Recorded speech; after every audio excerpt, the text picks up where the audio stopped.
مدینہ شریف سے آج کی حدیث شریف۔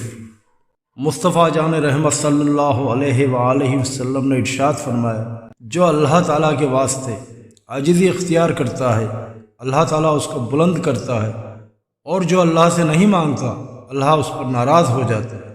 اعمال کی قبولیت کا دار و مدار نیت پر ہے۔ بخاری شریف۔ ویسے بھی یہ بخاری شریف میں آپ لوگوں نے بخاری شریف کا مطالعہ کیا ہوگا تو سب سے پہلے اول صفحے پر یہی حدیث مبارک لکھی ہوئی ہے، انما الاعمال بالنیات۔ انسان سچے دل سے توبہ کر لے تو اللہ معاف کر دیتا ہے۔ مسئلہ حق العباد ایک ایسا مسئلہ ہے جس کے بارے میں اللہ سے بڑا ہی ڈرنا چاہیے۔ ایسا کلام یہ ہے، دوسرے کا حق آپ کے ذمے ہے تو وہ دنیا میں ہی ادا کر لینا چاہیے، ورنہ 3 پیسے کے عوض میں آپ کی 700 رکعت نماز بجماعت آپ کے حق سے کاٹ لیے جائیں گے، اور جس پر آپ کا قرض باقی ہے اس کو عطا کر دی جائے گی۔ یہ قرض روپے پیسے کی شکل میں بھی ہو سکتا ہے، اس کے حقوق، اس کی شفقت عزیز و اقارب کی شکل میں بھی ہو سکتا ہے۔ مثلا اولاد پر والدین کا حق ہے، وہ حق ادا نہیں کرتی اولاد تو یہ حق العباد میں کوتاہی ہوئی۔ والدین پر اولاد کا حق ہے، اور اگر والدین اپنا حق ادا نہیں کرتے تو اولاد کو دے دی جائیں گی اس کی 700 رکعت نماز جماعت والی۔ اسی طریقے سے دوسرے عزیز اقارب رشتہ دار ہیں، ان کا بہت خیال رکھیں۔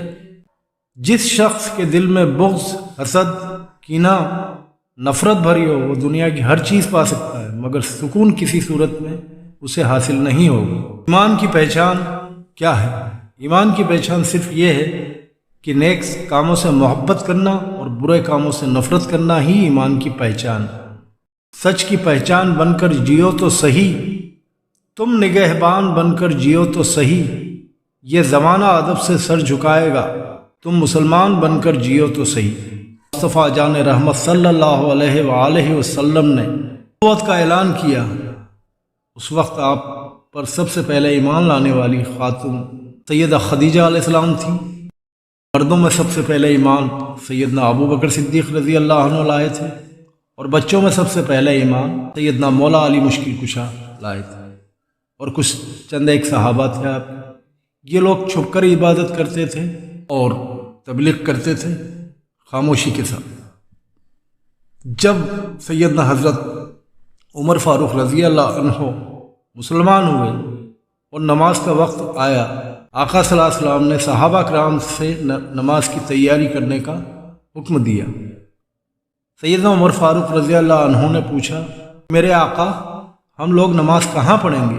آقا صلی اللہ علیہ وسلم نے فرمایا، کسی کونے میں چھپ کے پڑھتے ہیں۔ اگر اب بھی ہم چھپ کر نماز پڑھیں تو عمر کے مسلمان ہونے کا کیا فائدہ؟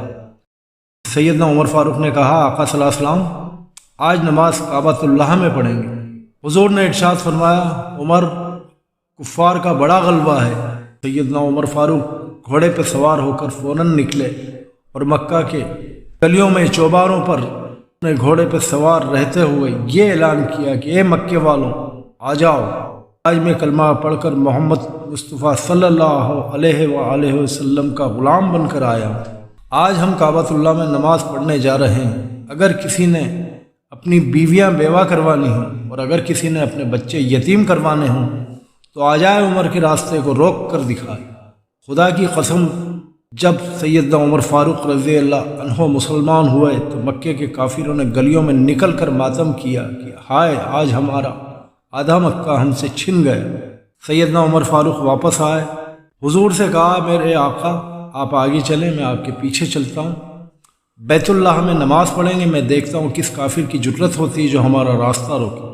بس علامت بیت اللہ کے دروازہ پر پہنچے، اور جب بیت اللہ کا دروازہ کھولا تو میرے آقا نے خوشی میں نعرہ تکبیر کا نعرہ پہلی مرتبہ مکہ شہر میں بلند کیا، اور اللہ اکبر کی صدا سے مکے میں پہلی بار یوں گونجی کہ کفاروں کے کوٹے بھی گر پڑے۔ بیت اللہ کو بتوں سے پاک کیا گیا اور مسلمانوں نے کھلے عام عبادت کی، اسلام کو طاقت ملی۔ اور جب میرے آقا نے مکہ سے ہجرت کی اس وقت بھی عمر فاروق نے انوکھی ہجرت کی۔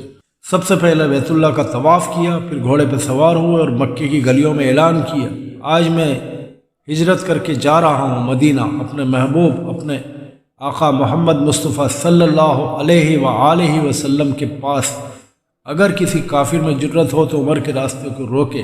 ان عمر ابن الخطاب رضی اللہ عنہ پر لاکھوں سلام۔